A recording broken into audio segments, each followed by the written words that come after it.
Hey there. Like I said before, you know, one of the features of this Ampeg channel is we were going to have some pretty cool people here to interview.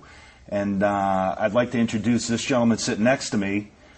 First off, I'd like to say personally as a bass player that bass players all around the world actually owe this man a debt of gratitude, because this here is Jess Oliver. He is the original inventor of the Ampeg B15, and if it wasn't for this amplifier, we'd still be playing through little box wooden amplifiers. So I'm going to ask Jess some questions. We'll have a conversation and see where it goes from there. Okay. So tell me something, Jess. What was it all about with the B15? What was the purpose of coming up with the B15 back then? Well, I was a bass player. I had to have an amp that sounded better than an open back box with a speaker in it. Mm-hmm. I was using a Model 835 bass amp when I worked for Ampeg. An Ampeg 835 wasn't what I wanted. Right. So I started on a bass reflex enclosure, but you couldn't put the electronics inside. I had to make some way of putting it outside of the box. Okay. And getting rid of the vibration coming to the chassis, putting it on shock mounts. Yeah, is that why it's... And making, well, I made it invertible so that you could transport it. Sure. Not in two pieces, in one piece combo amp. It seems to have caught on. Yeah. Oh, yeah, it certainly did. Hence the reason for the flip top. Yeah. So basically, for those of you that aren't familiar with the B15, even back, what year would you say that was, 1969? Oh, I'm sorry, 1959. Yeah. Yeah. This part of the head, or this part of the combo, actually unlatches and flips. I won't do the whole thing, but flips upside down into the cabinet for transport. And then when you get to your gig... With a handle on the other side. With the handle on the other side, of course. And then when you get to your gig, you unlatch it and flip it back up. And that's why they called it a flip top. So Everett Hull had probably just started the company at that point, or was it just getting off? He had been located on 42nd Street. Okay. I went there to buy a bass pickup. Okay. An Ampeg. The amplified There was a peg. microphone on the inside of the bass fiddle on the peg. Yep. For my bass fiddle, and I bought it from Everett. He said, "Where's your bass?" Well, I left it home. I don't. "Oh, bring it in. We'll install it." He said. Sure. I said, "No, I'll install it." Okay. So he offered me a job. Yeah. Which I didn't accept at that point. Okay. I had a fairly successful vocal group and working some smart East Side supper clubs and a radio show and a Coast to Coast Red Benson show. Okay. And I turned them down, but a little later on, the group broke up, and I went back to Hull. And, "Is that offer still open?" "Yeah." So I went to work for him. Yeah.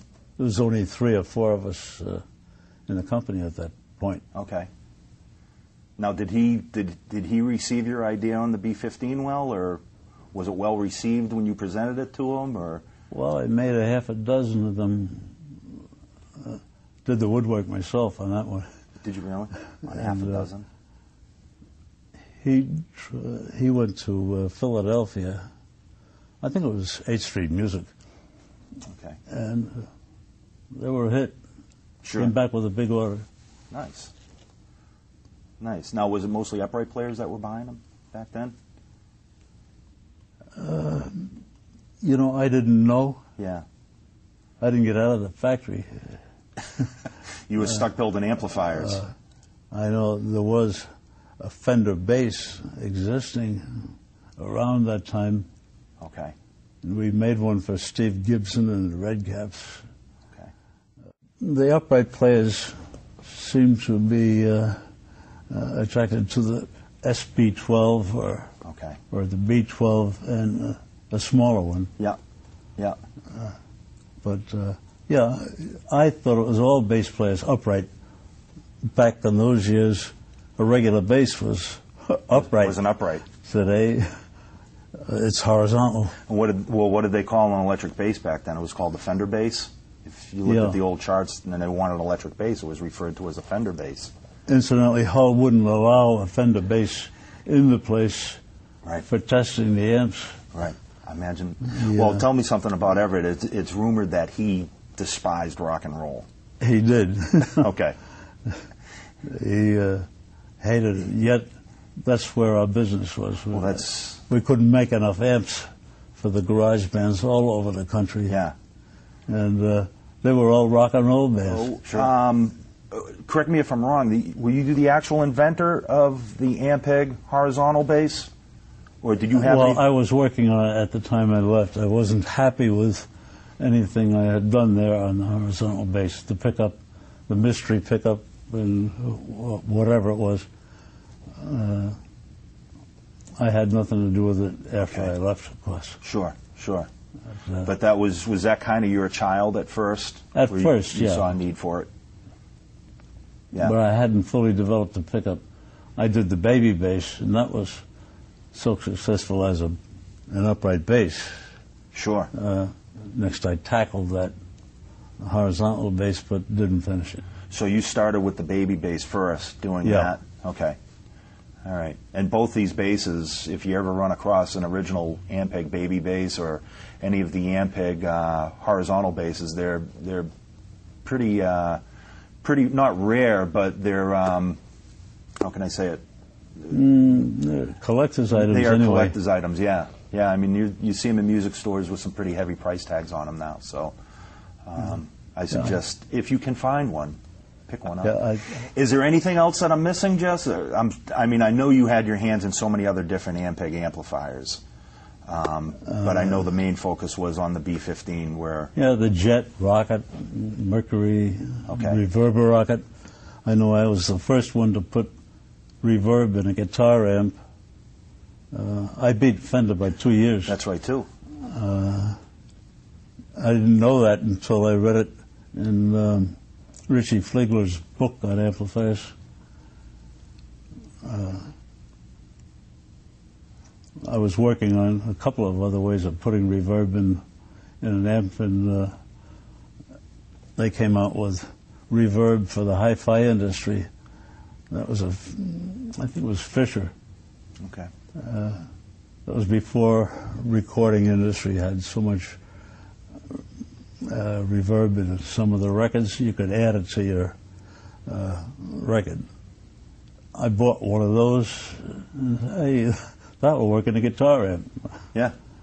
So that's what I did. So just put a reverb tank in a guitar amp. I put two Jets together and wired it up so that one was driving the speaker, one 12-inch speaker, and the other amplifier was driving the other 12-inch speaker, one with reverb or the switching arrangements so that it would be on both channels or just one channel. Sure. Interesting. Two complete Jets, 2 power supplies, 2 fuses. Okay. All in one box. That was my first reverb. That was, was it a reverber rocket? No, it was I called it an Echo ET1, I think it was. Okay. Echo Jet. Okay. All right. Anything else that I'm missing, forgetting? I guess not. Yeah. I'm just... it's a pleasure to be here. It's a pleasure to have you. I thank you for coming all the way out here and, you know, spending time with us. I enjoy seeing you at the NAMM shows every year. And, Okay. Yeah. Well, Jess, thank you for coming by. Okay, thank you. It's been an absolute honor and a pleasure. Mine. All righty.